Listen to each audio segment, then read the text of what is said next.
You've presented some interesting findings here, but wouldn't it be okay for the clinician just to draw up the injection immediately before administration? Then they wouldn't have to worry about stability or leaching or those kind of things. That's true. You could, and it does happen, yet, nevertheless, even a brief contact can be enough to start generating these interactions. We also showed that mechanical stress can impact how the silicon droplets are created. So even sometimes just manipulating the syringe, or sometimes, for example, knocking it a little bit, to remove air bubbles, could create enough energy, I should say, to release these silicon droplets and therefore start impacting the bevacizumab medication. Hmm. So, is there a benefit to providing ready-prepared bevacizumab injection in this way? Yes, definitely. You've got to realize that by preparing these syringes directly in a pharmaceutical compounding unit, it allows us to provide ready-to-use, ready-to-administer syringes for the ophthalmologist or the end user, which means that they save time. They don't have to perform the manipulation themselves.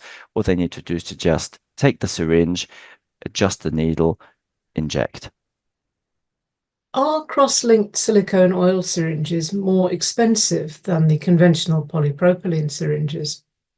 These cross-link silicone syringes that we've studied are not currently available for hospital pharmacy use because the packaging in which they are commercialized by the manufacturer doesn't quite fit our needs. You see, these are products which are generally marketed for big pharma companies, and our use, which is, let's be honest, nowhere near the millions of units that these big pharma companies can be producing, means that we have to have devices which are packaged in a quantity which is sufficient and yet not too much for our use.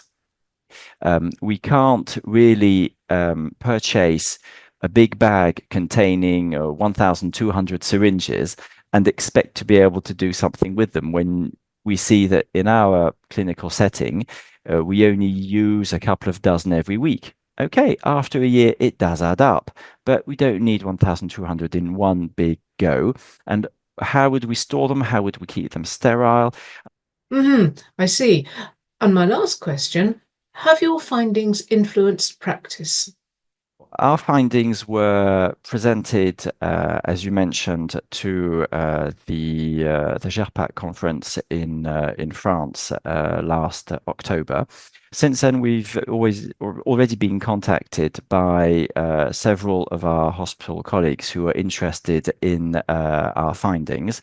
So yes, let's say that at least we've got the stone rolling.